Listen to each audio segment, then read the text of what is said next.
Bienvenidos amigos televidentes, esto es Pulso Político, soy Carlos Rabascal en este día martes 26 de septiembre. Hace algún tiempo nos venimos preguntando si en el Ecuador existen políticas para las contingencias a propósito del terremoto del 16 de abril del año pasado y a propósito de los movimientos telúricos que sucedieron en México y de otras catástrofes naturales.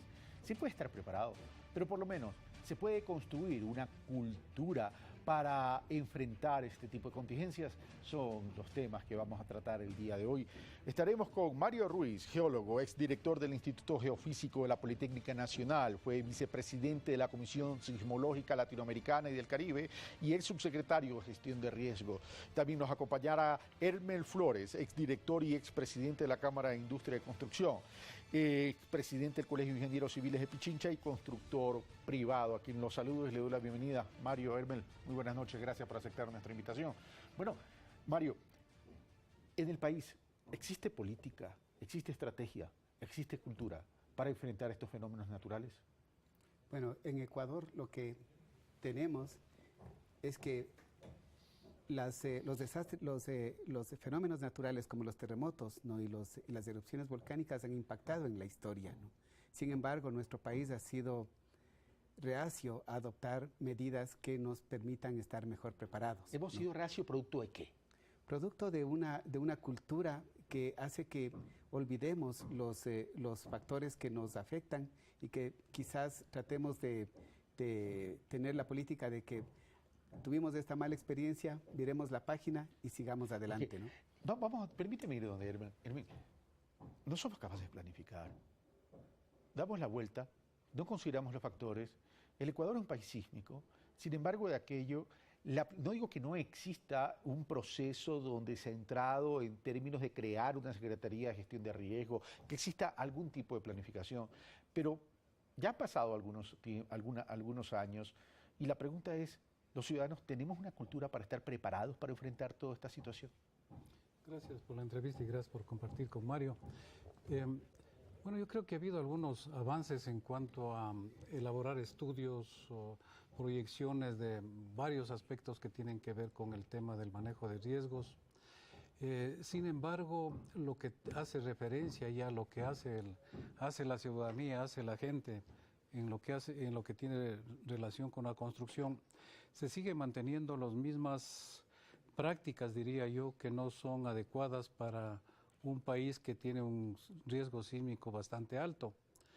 La construcción informal sigue creciendo. Estamos hablando de, Carlos, que te mencionaba de la planificación. Los municipios, cada uno de ellos hace su planificación de a dónde quieren que vaya la ciudad. Total es que una cosa lo que dicen y otra lo que hace la gente. A la final, los municipios van atrás de lo que hace la gente. ¿A qué me refiero? Que la gente sigue ocupando los sitios que no se deben implantar las edificaciones, siguen construyendo, no hay control de edificaciones. O sea, no hay una institucionalidad en ese sentido. Ahora, Mario, ¿esto qué significa? Significa que hay ausencia de Estado en este tema, y cuando me refiero a ausencia de Estado en este tema, no me refiero solo al gobierno central, sino a las distintas instancias de gobierno. Es decir, ¿somos incapaces de establecer una política pública o política de Estado que se traduzca o aterrice en el comportamiento ciudadano? Justamente a ese punto creo que es el punto que hace falta aquí en el país, ¿no? Esta construcción de una política pública que se ponga que deba ser diseñada, ¿no? de una forma conjunta, tanto con los actores gubernamentales como con los gobiernos seccionales y la comunidad académica y la comunidad en general, ¿no? Entonces, todos estos actores deben confluir en diseñar una política, ¿no? ¿Qué elementos debe tener esta política? Primero, identificar cuáles son las amenazas que hay en el país, ¿no? Identificarlas no de una manera simple o ligera, ¿no? sino estudiando, porque los fenómenos naturales no son fenómenos simples, no son fenómenos complejos y que en muchos casos están también interrelacionados entre sí. Entonces hace falta este apoyo de parte del Estado, por ejemplo, a la investigación científica que nos permita conocer bien los fenómenos. O sea, volvemos al tema, investigación científica nos hace falta como punto de partida. Como punto de partida para saber cuáles son los fenómenos a los que debemos abordar. Tú me hablas de identificar las amenazas. ¿Cuáles son las amenazas que pudiese tener el Ecuador? Bueno, el Ecuador tiene la amenaza de los sismos, de los volcanes, ¿no? De las inundaciones, las sequías, ¿sí?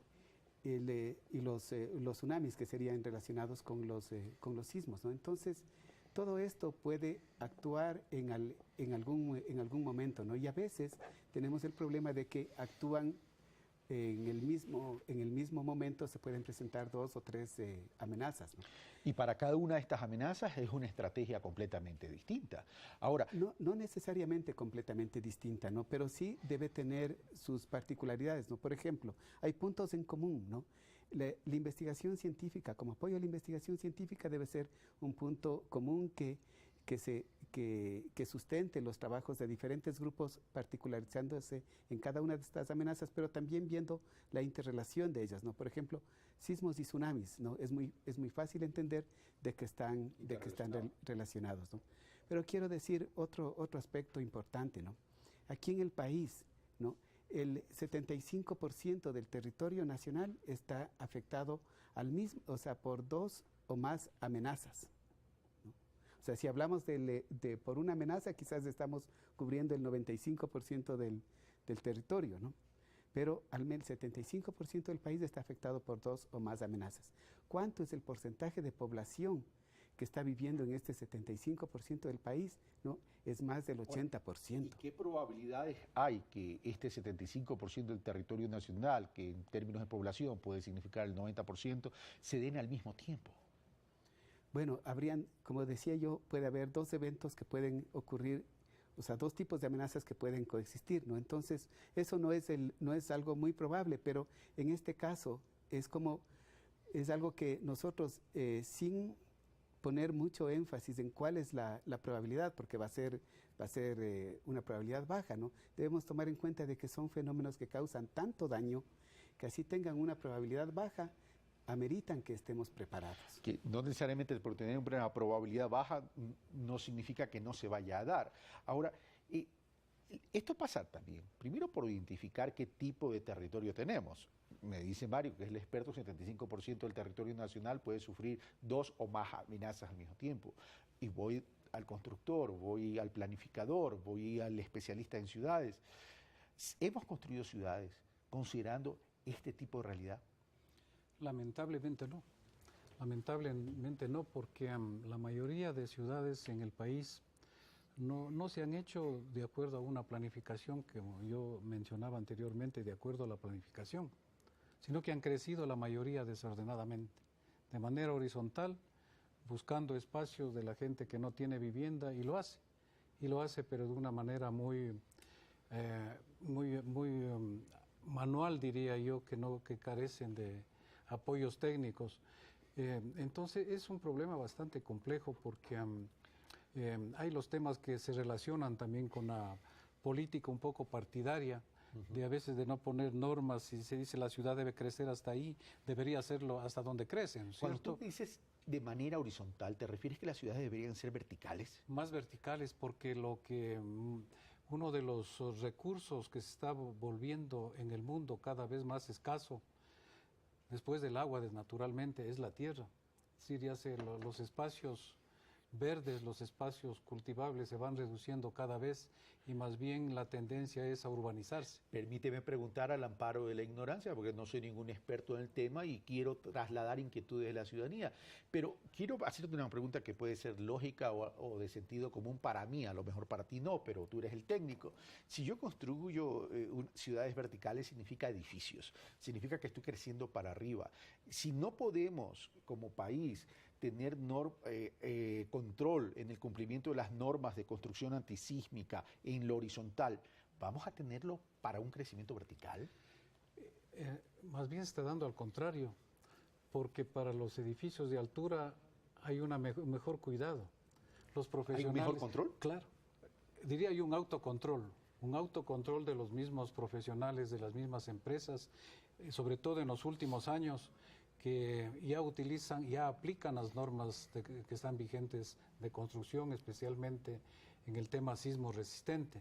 Lo que más difícil de controlar es lo horizontal, porque eso crece, nadie hace seguimiento. Es decir, aparecen construcciones de la noche a la mañana ya con columnas, etcétera, ¿no es cierto? avanzan esas edificaciones, yo creo que lo formal tiende a la altura. Y de hecho, en varias ciudades ya hay el control de los municipios, la revisión de los planos, ¿no es cierto? Y dentro de la revisión de los planos está también la parte estructural, que es muy importante. Entonces yo creo que igual ya se va haciendo más conciencia también a nivel profesional de hacer las cosas mejor. Entonces yo creo que es más fácil más fácil prever el crecimiento de una ciudad vertical que la horizontal, porque la horizontal tiene un componente social bastante fuerte que hace que muy difícil se pueda construir. Entonces ¿qué hace la gente que está construyendo de manera informal? Lo que buscan es lo que les salga más barato, ¿no es cierto? Los materiales, por ejemplo. El hormigón armado es un material muy bueno, si se lo utiliza bien. Si los materiales son buenos, se lo hace adecuadamente, de acuerdo a los procedimientos técnicos.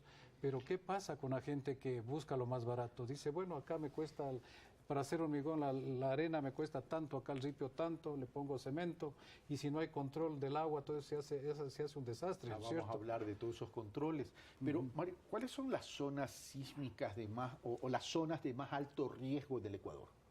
Bueno, entonces nosotros hemos trabajado en la definición del peligro sísmico, ¿no? Y hablo de nosotros refiriéndome a los colegas del Instituto Geofísico. En las regiones de mayor amenaza sísmica, ¿no? Son las que están frente a las costas y también aquellas que estarían ocupando el valle interandino, ¿no? El callejón interandino. Sí, entonces, en estos dos tipos de... Mostrar. Sí, la cámara sí puede focalizar mientras esté hablando Mario. Por favor, sigue, Mario. En estas zonas es donde se pueden ocurrir los sacudimientos sísmicos más fuertes. Si nosotros pasamos al riesgo sísmico, ¿no? Es diferente, porque el riesgo sísmico implica ya la probabilidad de que existan daños, ¿no? Y de que la cuantificación de estos daños.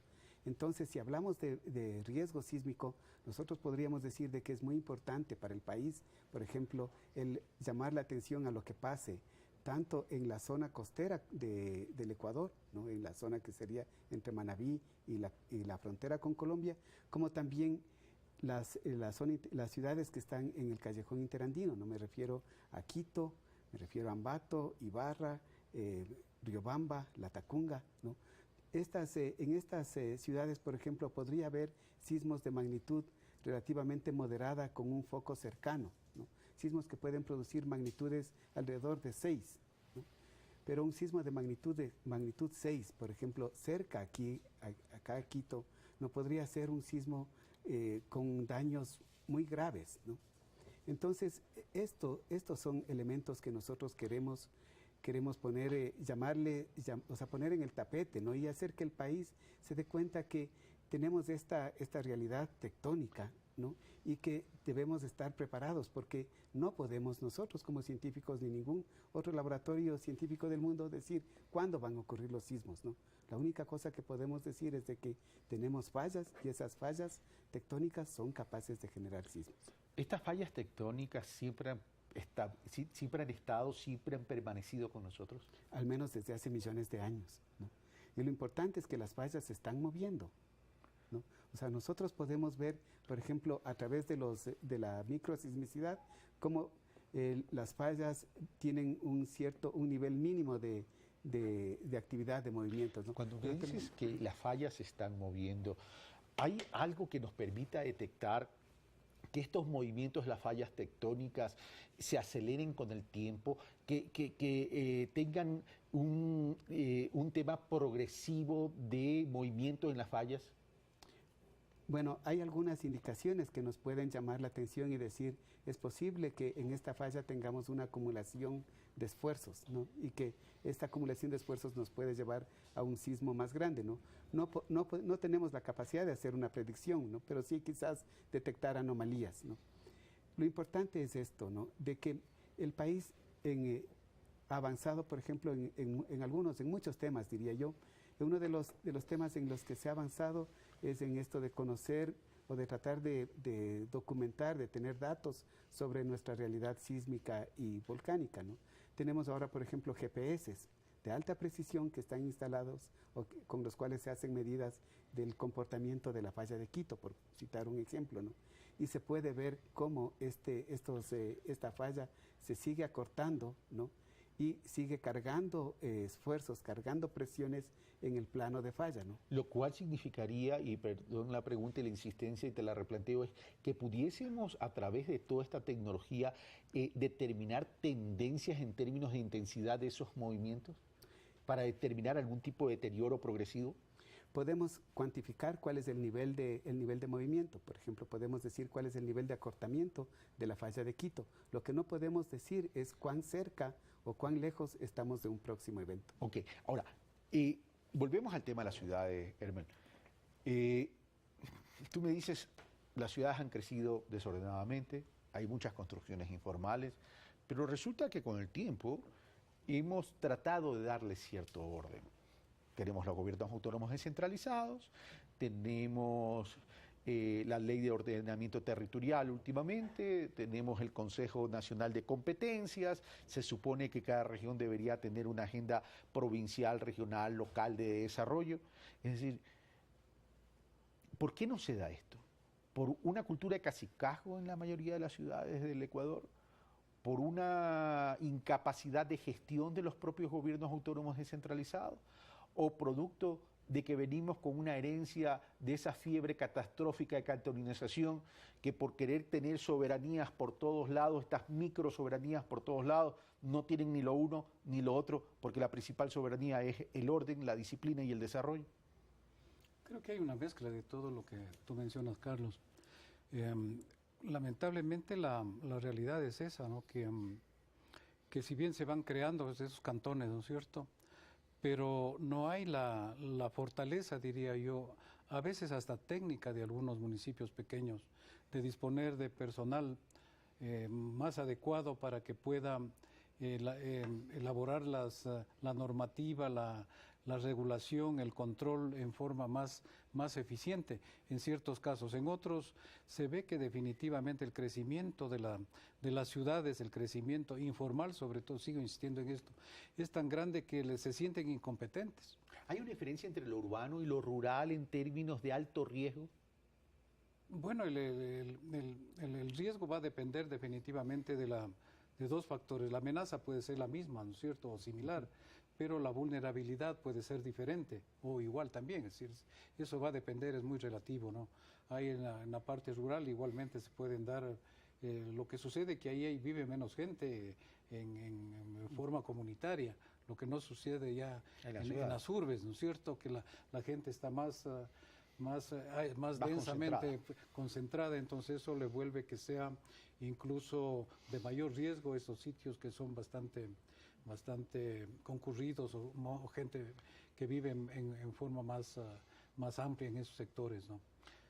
Ahora, para determinar o hacer o diseñar política pública, mi querido Mario, se requiere de investigación, se requiere de conocimiento, se requiere incluso de una evaluación de probabilidades en términos de impacto a partir de todas estas amenazas que tú mencionas.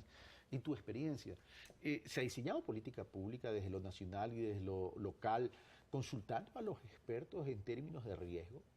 Bueno, hay... ¿O nunca te han llamado? No, sí hay y existe todavía y esta interrelación, por ejemplo, entre la Secretaría de Gestión de Riesgos con el Instituto Geofísico, también del Instituto Geofísico con los gobiernos seccionales, con el gobierno la Alcaldía de Quito, con otras alcaldías del país, puedo citar de Pelileo, de Cotacachi, de algunas otras... ¿De Guayaquil? De algunas otras ciudades de Guayaquil también, ¿no? También existe estas relaciones, ¿no? Lo que me parece que falta es que a nivel nacional definamos como una prioridad nacional la preparación de nuestro país ante la... No está definido como prioridad No está nacional. como una prioridad nacional, ¿no? Entonces creo yo que debemos definir como una prioridad nacional. Un segundo paso muy importante debería ser convocar a una plataforma nacional de gestión de riesgos, donde se puedan unir a estos actores que había mencionado anteriormente, ¿no? El gobierno, los gobiernos seccionales, la comunidad y la Pero comunidad Mario, académica. cuando tú dices se puedan unir, ¿significa que hay una plataforma, pero la plataforma no está articulada, o te refieres a un mejoramiento de la articulación? No, una institucionalización de una plataforma, ¿no? Donde digamos, por ejemplo, una vez al año vamos a congregar estos actores, les vamos a decir, vamos a discutir cuáles son las prioridades para el país, cuáles son las rutas que debemos avanzar y definir de eso una política nacional, ¿no? O sea, no una política que involucre a este gobierno, sino una política que pueda trascender los diferentes gobiernos que vengan, ¿no? Entonces, si tenemos esta política nacional, vamos a decir, ahora sí, vamos a trabajar, por ejemplo, en planes, ¿no? O sea, primero la plataforma, segundo la política, tercero los planes, ¿no? Planes específicos, y después, una vez que se hacen los planes, vienen como resultado las leyes y las normas, ¿no? A veces hacemos con buena voluntad, comenzamos desde lo último, ¿no? Y dejamos vacíos en las partes más básicas, más fundamentales, ¿no? Entonces esto hace, por ejemplo, que se tomen decisiones que a veces no tienen un respaldo o un sustento técnico adecuado. Ahora, vamos a lo siguiente. Tú hablas de plataformas, pero sigamos también con el tema de ciudades, Hermel. Hay datos que indican que en la ciudad de Quito el 60% de las construcciones son de carácter informal o vulnerables. ¿Tenemos datos a nivel de país? Yo diría que incluso el promedio puede ser mayor. ¿Por qué? Porque en otras ciudades se ve que las construcciones igualmente en la parte informal son mayores. Incluso del censo de vivienda que tenemos, ¿no es cierto?, del último, que es del 2010, aproximadamente el 70% de las construcciones son deficitarias en materiales. Entonces, al ser deficitarias en materiales, ¿qué significa? Que son vulnerables a lo que pueda ocurrir en la parte sísmica, en la parte de inundaciones, etcétera, ¿no es cierto? Es decir, que un gran porcentaje, el 70%, si nosotros vamos con esos mismos porcentajes, están de hogares, están en riesgo yo diría hasta de perder la vida ante un desastre que pueda ocurrir en cualquier sitio. Es bastantísimo. Concentra mucha población. Claro, es lo que pasa que en las construcciones informales que se construyen, que son las más vulnerables, es la que vive la mayor cantidad de gente. O sea, las familias son las que más miembros tienen, ¿no es cierto? O sea, que este dato concordaría con lo que dice Mario. Sí, entre el 70% del territorio puede tener más claro, dos amenazas o más, claro, y que congrega más o menos el 90% de la población. Coincide con este dato de construcciones, entonces. Sí, así es, va por ahí más o menos, sí. Porque una de las ciudades que aparentemente parecería que no es tan vulnerable, ¿no es cierto?, Cuenca, que es una ciudad muy bonita, que uno trata de buscar qué se está haciendo de manera informal y resulta difícil, ¿no es cierto? Ahí la Universidad de Cuenca hizo un estudio de vulnerabilidad de la ciudad hace aproximadamente unos 4 años, y en Cuenca determinaron que el 60% de las edificaciones realizadas en esa ciudad son vulnerables. Ahora, ¿cómo corregir esto? Es el problema más grave, porque la mayor cantidad de gente, como mencionábamos anteriormente, está en riesgo, ¿no es cierto? Eso es lo más difícil, porque lamentablemente ahí está la gente más pobre, la que tiene menos recursos. Entonces, pero yo creo que hay que hacer algo, porque si no se hace algo, estamos dejando que esas edificaciones sigan envejeciendo, que se vuelvan más vulnerables, los materiales se vayan deteriorando con el tiempo. Entonces, yo lo que creo que ahí habría que avanzar, hacer una alianza, diría yo, de municipios, la academia y la población que vive en estas zonas que son vulnerables, ¿no es cierto?, para determinar, hacer planes, proyectos pilotos que incluso permitan optimizar materiales y bajar los costos de... ¿De qué estamos hablando? ¿Estamos hablando de reforzar lo que ya existe? Lo que está construido. ¿Estamos hablando de reubicar en otras zonas con mayor planificación y dejando esos espacios vulnerables libres? Claro, lo que pasa que los espacios en los que están construidos son demasiadamente grandes. Entonces, ahí hay edificaciones que sí se pueden reforzar, ¿no es cierto? Que el costo de reforzar versus el costo de tener una nueva construcción en otro lado es bastante diferente.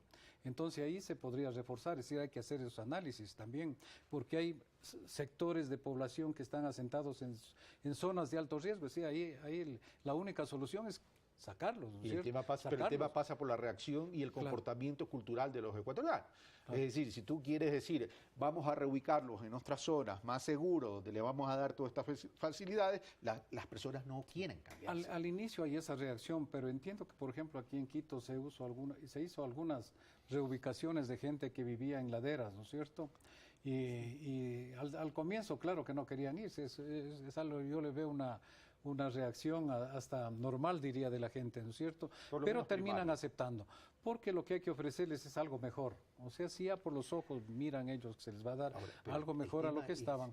En momentos de recursos escasos, ¿cómo financiar todo eso? Porque todo el tema pasa no solo por planificación, sino por recursos. Claro, porque eso estaría dentro de una política, yo diría, nacional del gobierno. El gobierno actual, por ejemplo, está interesado en dar vivienda a la gente, ¿no es cierto? Y yo creo que dar vivienda no es solo dar vivienda nueva, sino también procurar vivienda segura. Darles viviendas seguras a la gente que tiene su vivienda vulnerable. Yo creo que es otra línea de trabajo que puede indudablemente nacer, que es más difícil, pero yo creo que hay que hacerla porque si bien es cierto, se les da nuevas viviendas, se supone que esas nuevas viviendas son seguras, están en sitios seguros, pero la inseguridad en la mayor cantidad de ecuatorianos es un problema más grande que lo que se va a hacer por lo nuevo. Yo creo que ahí hay que poner un poco de énfasis, no es un tema fácil de resolver, pero yo creo que hay que empezarlo en algún momento, porque siempre vamos a estar con esa pesadilla de qué va a pasar con esta gente que vive en sitios, en viviendas vulnerables. Ahora, y ahí la necesidad, entonces, Mario, de una adecuada y oportuna articulación entre los gobiernos autónomos centralizados y el gobierno central. Sean los gobiernos de turno, me refiero a quienes estén liderando en cada una de esas instancias, de ahí la importancia de la política de Estado. Pero, ¿hay un plan integral de todo esto? Porque en tu área, bueno, ustedes planifican, se organizan, dictan políticas, etcétera, etcétera, pero no hay un plan integral como para decir, tenemos una política de prevención. Lo ideal sería que este plan integral venga nazca desde esta plataforma que había mencionado anteriormente, ¿no? Entonces, esta plataforma diseñe cuáles son las prioridades, ¿no? Cómo se van a atacar los problemas, ¿sí? Y establezca el plan a largo plazo, ¿no? Un plan estratégico. Entonces, eso me parece que es una necesidad para el país, poner esto como un tema que el país debe afrontar, ¿no? Creo que debemos tomar en cuenta de que existe, o sea, debemos convivir con una realidad tectónica que tenemos, ¿no? Las fallas están ahí, ¿no? Pero existen zonas, por ejemplo, como en California o en San Andrés o en Japón, donde se convive con la falla, ¿no? Debemos tomar en cuenta que, por ejemplo, cuando vemos el número de fallecidos que causa un terremoto de magnitud 7, ¿no? Si el terremoto es en un país que ha tenido problemas, ¿no? Que no se ha preparado para los sismos, ¿no? Como lo que tuvimos en Haití, el número de fallecidos puede ser 300,000, ¿no? Pero si el mismo sismo de magnitud 7, ¿no? ocurre en California o ocurre en Japón, vamos a esperar un número de fallecidos mucho más pequeño, ¿no? Entonces, eso lo que nos demuestra es de que la preparación de la sociedad en general o de un Estado es muy importante para hacer que la comunidad sea más segura. Cuando tú me hablas de magnitud 7, el del 16 de abril del año pasado, si no me equivoco, llegó a niveles de 8? 7.8. 7.8, ¿verdad? 7.8. Y nosotros tuvimos una desgracia lamentable de casi 700,000 fallecidos, sin contar los 700. 700, ¿yo qué dije? 700,000. No, Dios nos libre, Dios nos libre. 700 fallecidos, versus lo de México, que más o menos está llegando, si no me equivoco, a los 300, ¿verdad? Es decir, ¿cuál es la diferencia en los impactos? ¿Es el nivel del sismo, la profundidad o la preparación en términos de las construcciones que hubo? No. Entonces tuvimos dos sismos en México, ¿no? Uno el 7 y otro el 19 de septiembre, ¿no?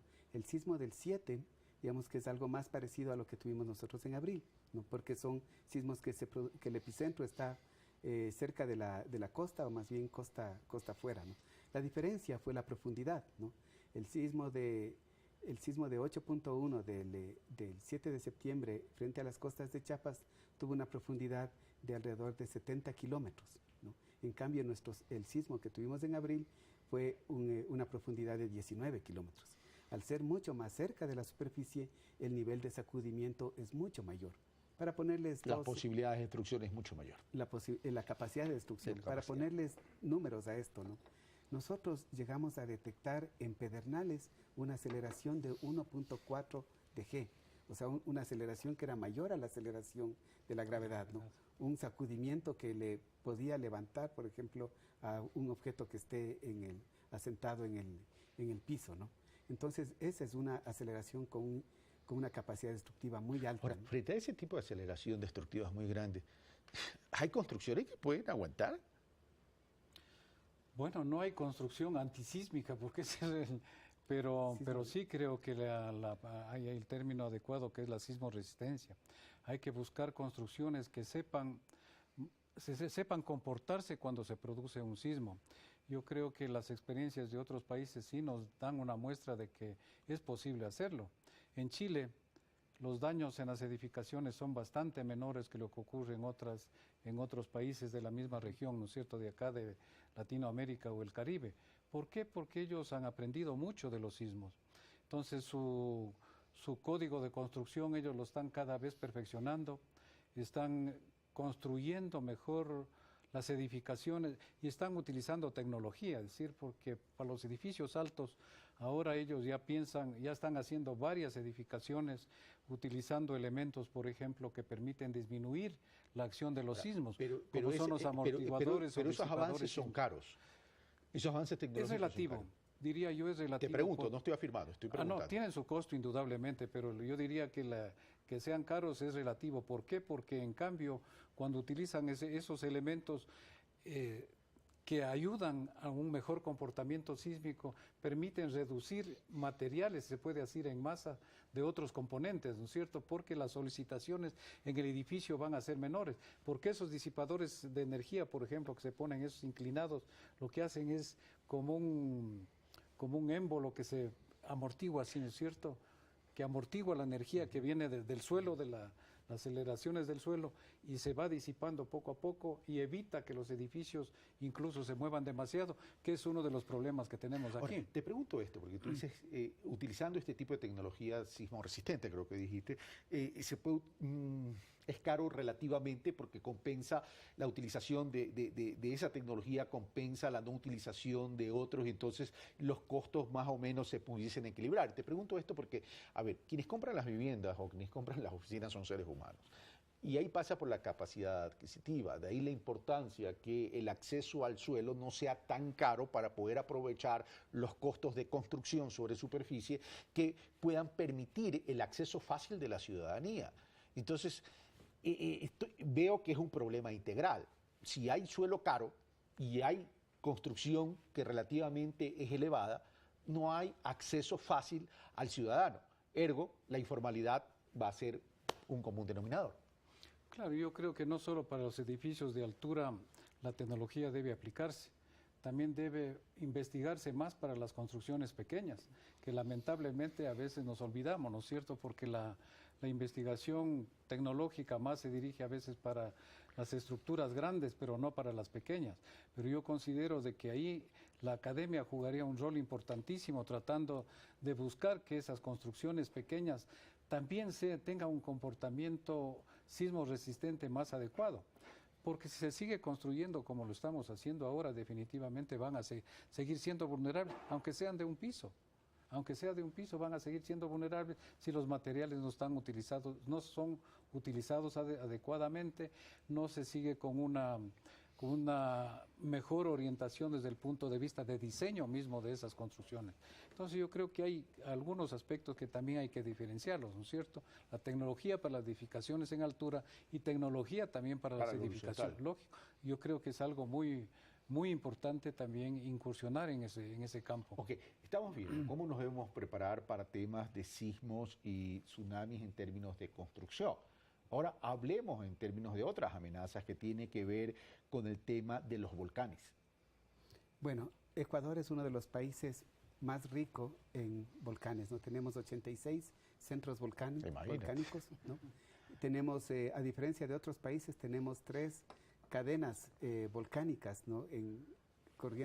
Atravesando nuestro territorio en forma paralela. Entonces, gran parte de la población vive cerca de estos centros volcánicos, ¿no? Sea en sus inmediaciones o sea junto a los drenajes de los ríos que salen o que nacen de estos volcanes. Entonces, se ha avanzado mucho en cuanto a monitoreo de los volcanes, ¿no? A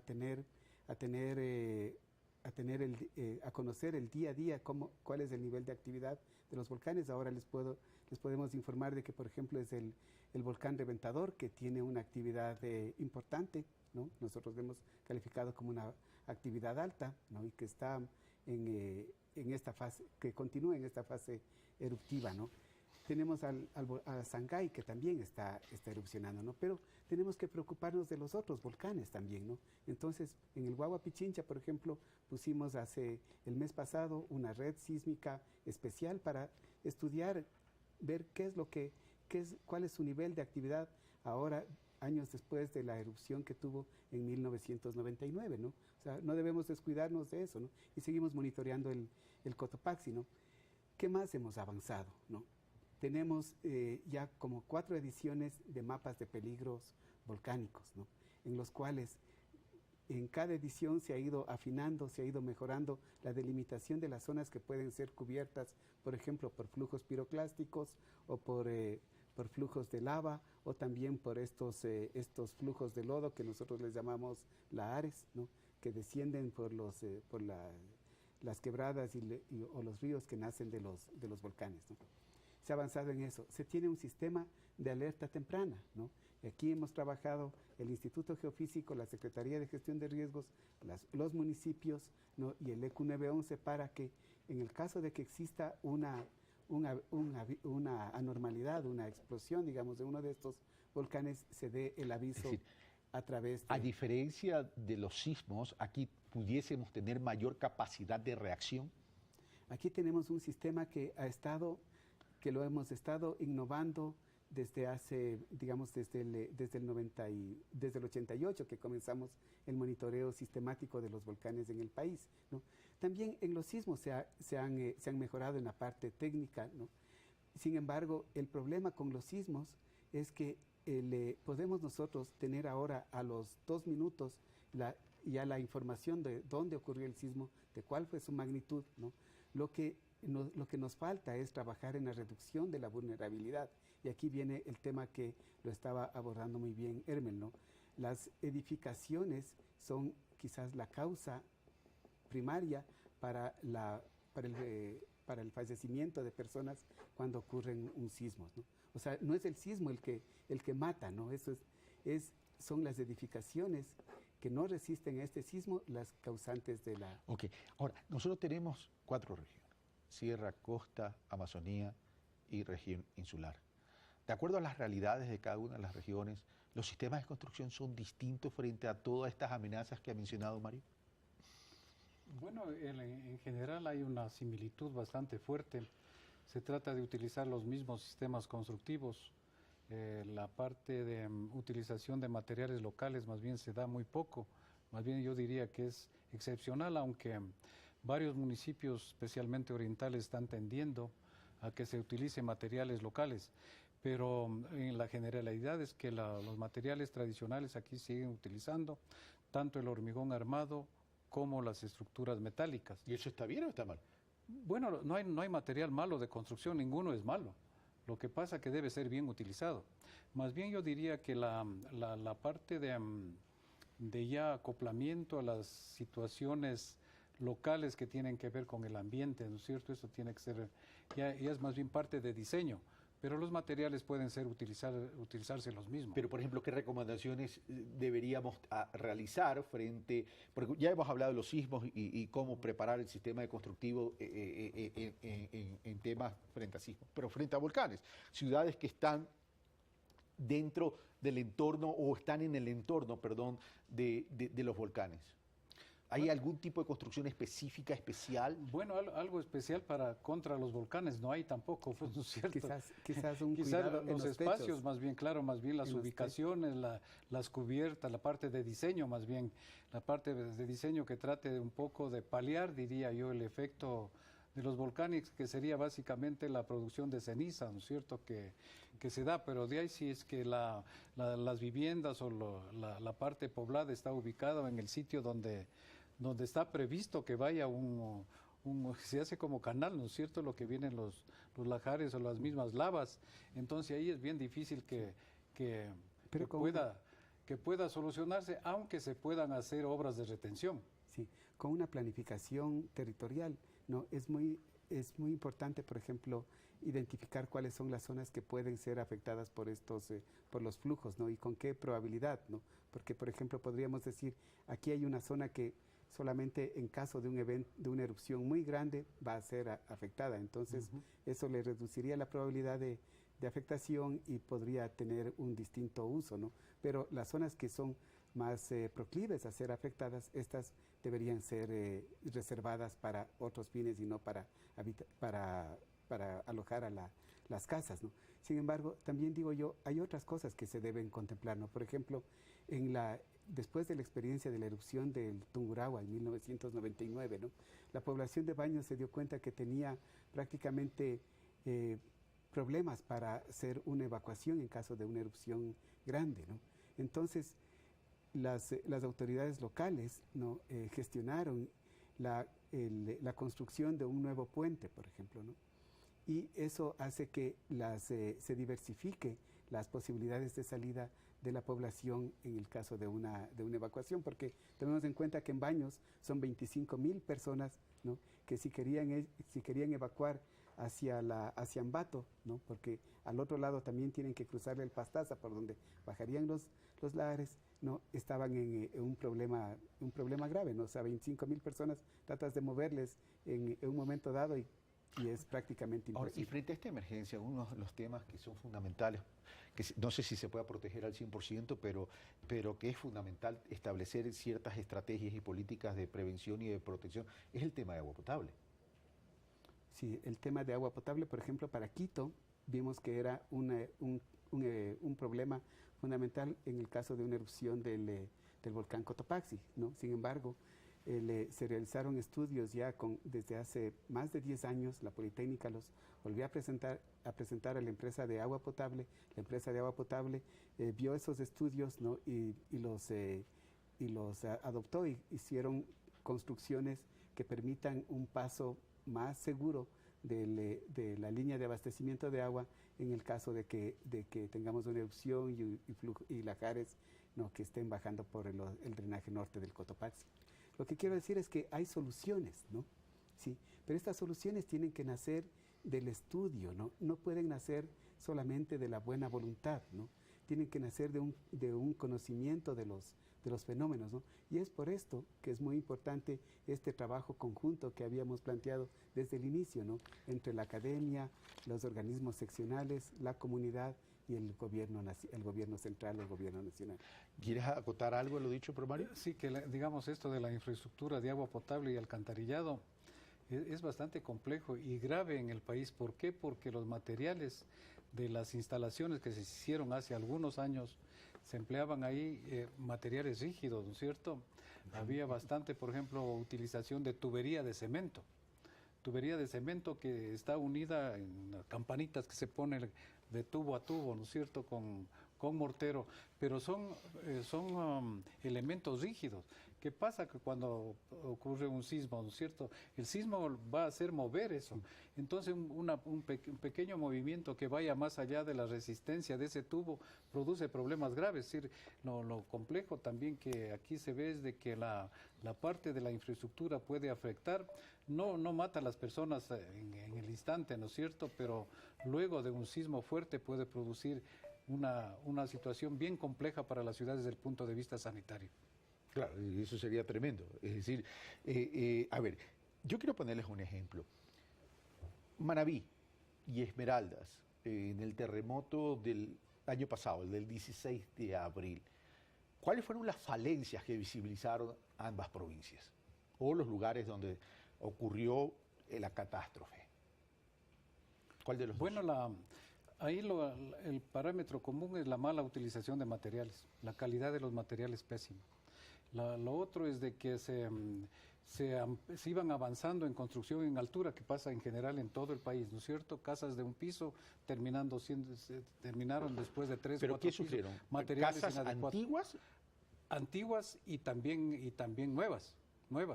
También no tan nuevas. Lo cual refleja una falta Mala de control. utilización de materiales. Y una falta de control del municipio. Mala utilización de materiales. Por ejemplo, en Manabí lo común fue ver, en Esmeraldas también, ver las varillas expuestas en elementos estructurales y ya oxidadas en elementos de hormigón armado. Entonces, hay un problema bastante complejo ahí de la utilización de materiales que no es nuevo lo que estamos diciendo aquí, pero es muy repetitivo. Cada vez que ocurre un sismo, prácticamente parece que se está ante la misma película. Yo Perdón, añadiría por favor. un punto más, ¿no? Es el desconocimiento de las características geológicas de los sitios donde están construidas las Pero casas. volvemos Entonces, al mismo tema. Entonces, por ejemplo, se construía en antiguos esteros, ¿no? O se construía en suelos no consolidados, ¿no? Sin saber cuál es la respuesta de estos suelos y obviamente realizando construcciones que eran muy frágiles para... ¿Ciudades que se construyen sobre rellenos son peligrosas? Sí. ¿O va a depender del tipo de relleno que se genera? Bueno, en general los rellenos no tienen la misma respuesta que los suelos firmes, ¿no? Pero lo importante aquí es conocer por ejemplo, cuáles son los periodos de vibración de los suelos, cuál es el nivel de amplificación sísmica que tienen esos suelos, porque es el nivel de amplificación puede ser tan importante que, por ejemplo, la misma señal sísmica que está afectando a una zona puede tener un valor de digamos, 50 miligales para un punto que esté en suelo firme, ¿no? Y podría tener 250 miligales para una que esté en suelo blando, ¿no? Entonces, si lo va a amplificar 5 veces, debemos conocer cuáles son las zonas que están amplificando y en qué frecuencias amplifican. Me quedan dos amenazas, inundaciones y sequías. Y paso después con Hermes. Mari. Bueno, las inundaciones y las sequías, lo que puedo decir yo es de que el país tiene, por ejemplo, en estos casos, institutos que han trabajado o que están trabajando en estos temas. El Instituto Nacional de Meteorología e Hidrología, el INAMI, tiene la competencia nacional para abordar las inundaciones, ¿no? El ERFEN, que es una institución ya más regional, ha trabajado en el caso específico del fenómeno del Niño, ¿no? Tenemos también el aporte por ejemplo, de algunas universidades que han trabajado en estudios hidrológicos en algunas zonas, ¿no? Entonces, es algo que creo yo que el país debe tomar en cuenta, que son fenómenos que han afectado a nuestro país en el pasado. Por ejemplo, recordemos la sequía que afectó la provincia de Loja en la década de los 70, ¿no? Que fue tan grande el impacto, ¿no? Que hubo una migración que llevó que se dirigió básicamente, por ejemplo, a Santo Domingo o a las provincias orientales, ¿no? Entonces, estos son fenómenos que tienen una implicación muy, muy grande en el desarrollo nacional, ¿no? y que deben ser avanzados. Recordemos los fenómenos del Niño, ¿no? Los fenómenos del Niño han llegado incluso a afectar al 6% del Producto Interno Bruto, ¿no? Entonces, no es algo que debe ser ignorado. Por eso decía yo, es algo que requiere de una participación conjunta de todos los actores de nuestra sociedad. Hermes, ¿algo sobre esto? Sí, sobre el tema de inundaciones, indudablemente que se ha hecho algunos proyectos para controlarlas, ¿no es cierto? Yo creo que eso hay que seguir haciendo. Proyectos que permitan el control de inundaciones y a su vez que sirvan también en las épocas de multipropósito para el riego, en cambio cuando se necesita del agua. Yo creo que eso hay que seguirlo impulsando. Las obras de protección que se deben dar para inundaciones, porque más o menos, especialmente en la costa, ya se sabe cuáles son los sectores que sufren inundaciones. Entonces, el famoso río Bulbulu. Claro, entonces yo creo que hay que seguir estudiando, seguir mejorando y hay que construir infraestructura para controlarlo. Okay. Ahora, como ciudadanía, ¿Estamos capacitados para reaccionar frente a un hecho de las naturalezas o de las amenazas que hemos hablado? Es decir, hemos construido una cultura como ciudadanía, como comunidad para enfrentar, para reaccionar, si bien con nervios, pero de forma ordenada, si se quiere. Mario. Creo que ahí debemos nosotros hacer un mea culpa, ¿no? Es decir, no hemos hecho lo suficiente como para llegar con nuestro mensaje, por ejemplo, a los vastos sectores nacionales, ¿no? Al país entero, ¿no? Yo decía, estábamos en alguna reunión, ¿no? Y les decía, ¿qué hacemos nosotros si en este momento ocurre un sismo? ¿No? Y la respuesta de la mayoría era la respuesta equivocada, decía, salimos corriendo, ¿no? Y eso es lo que no hay que hacer, ¿no?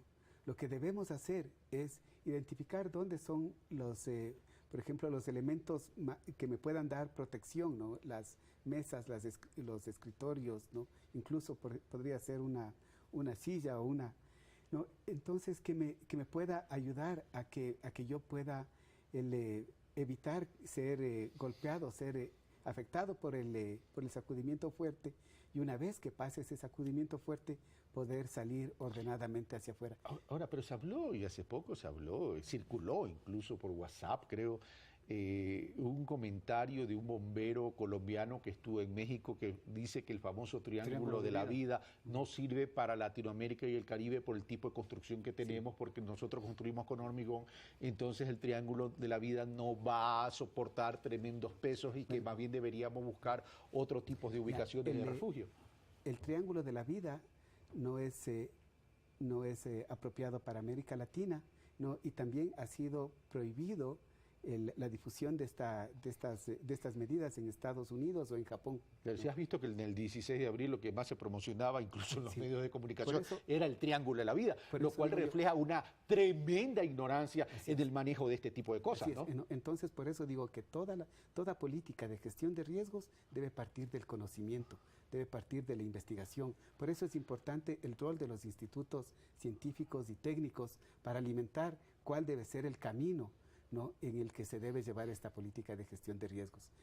En Japón nos indican esto, ¿no? El 50% de las personas heridas por los temblores o por los terremotos es por la salida precipitada de sus construcciones, ¿no?, digamos, de sus viviendas o de los edificios donde están.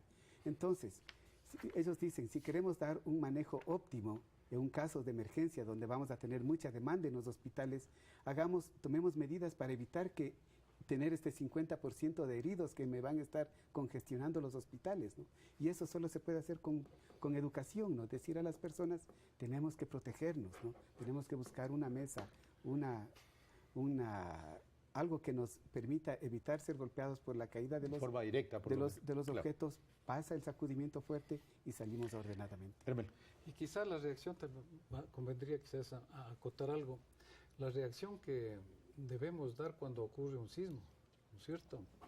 Que es algo que muchas veces hemos visto como que si fuera la primera vez que ocurre, el momento de la reacción para atender, por ejemplo, qué es lo que está pasando en las ciudades en las cuales se ha producido ese hecho, ¿no es cierto?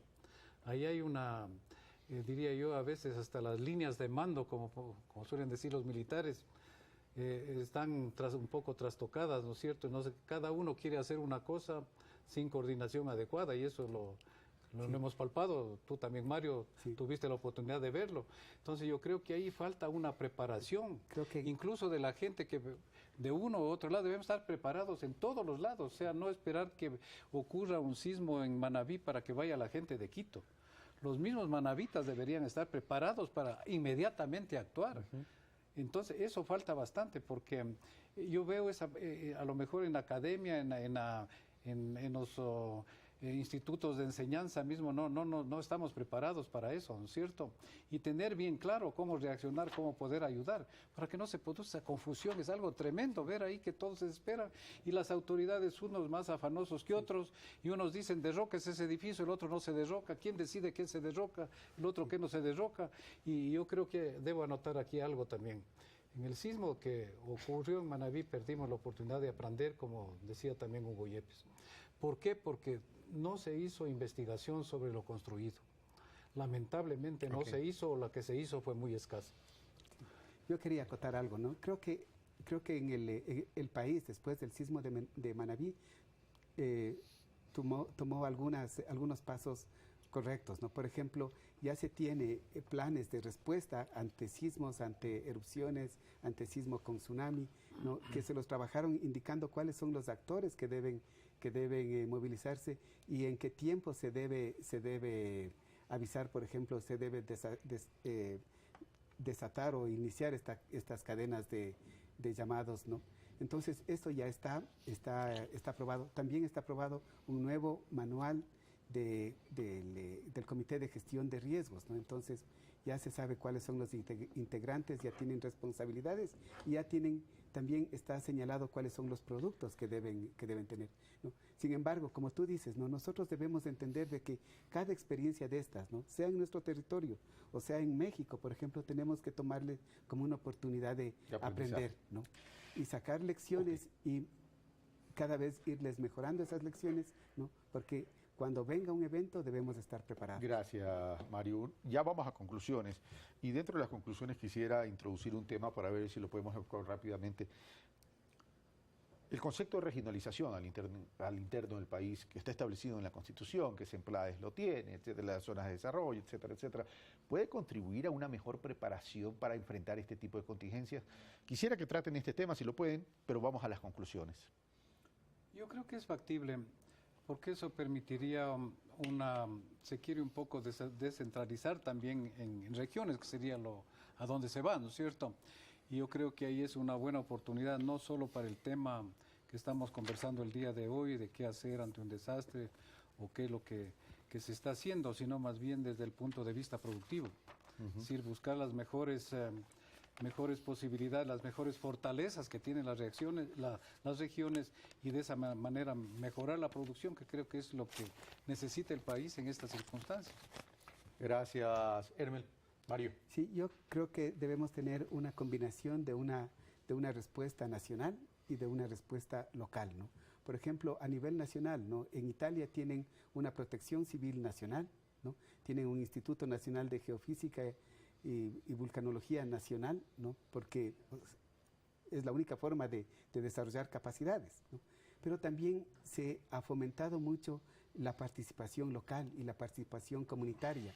Ahí tienen más o menos 1.200 grupos de voluntarios, ¿no? Que se activan inmediatamente después de un sismo, ¿no? Y el Estado no solamente que ha dado la legislación para esto, porque no es que cualquier persona puede formar su grupo, ¿no? Sino que hay que tener ciertos requisitos, ¿no? Y hay que darle cierta capacitación y hay que darle también los medios para que puedan actuar. Pero esa es una política muy, muy interesante porque permite que se responda a los pocos minutos de que ocurre un evento, ¿no? Y no se necesita, como en el caso de Ecuador, en el sismo de 1868, la ayuda de Quito demoró más de 7 días en llegar a Ibarra, ¿no? Lo que pasa es que todavía no entendemos la necesidad de eliminar las asimetrías al interior del país. Sí, pero también el apoyar a la organización comunitaria, a este voluntariado y el darle recursos, creo que sería una medida muy interesante de explorar aquí en el país. Mario Hermel, muchas gracias por estar con nosotros. Bueno, y como siempre, amigos televidentes, las conclusiones son de ustedes. Es un tema que a lo mejor la gente prefiere seguir escuchando, la pelea política, el tema de la economía y toda la cuestión, pero son temas que nos deben llamar a la reflexión y a la conciencia si estamos o no estamos preparados para enfrentar este tipo de contingencias. Preparados no significa que salgamos ilesos. Preparados significa que sepamos reaccionar y que los daños sean los mínimos posibles. Esto fue Pulso Político. Soy Carlos Rabascal. Un fuerte abrazo. Gracias.